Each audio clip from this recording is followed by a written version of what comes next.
नमस्कार मित्रांनो, आज आपण कायद्याचं मुलं या विषयामध्ये झिरो FIR चर्चा करणार आहोत. झिरो FIR म्हणजे काय?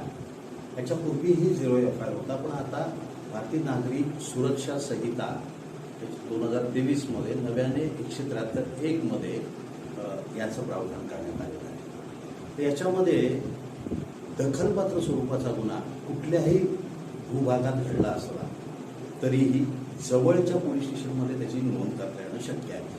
जर एखादी फिर्याद, दखलपात्र स्वरूपाची फिर्याद आपण ज्या भागामध्ये गुन्हा घडला त्या ठिकाणी न दाखल करता आली आपल्याला, तर आपण जवळच्या पोलीस स्टेशनमध्ये जाऊन सदरची फिर्याद दाखल करू शकता.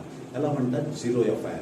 जो FIR दाखल केला जातो तो 0 नंबरने दाखल केला जातो. 0 नंबरने दाखल केल्यानंतर सदरचा FIR हा फिर्याद ही संबंधित पोलीस स्टेशनकडे पाठवलं जातं. पोलीस स्टेशनकडे पाठवल्यानंतर त्याला तिकडच्या पोलीस स्टेशनचा नंबर पडतो आणि पूर्णच गुन्ह्याचा तपास संबंधित पोलीस स्टेशन केली जाते. हा नवीन सुधारणा नवीन कायद्यामध्ये आलेला आहे. त्यामुळे झिरो FIR हा महत्त्वाचा विषय. यस.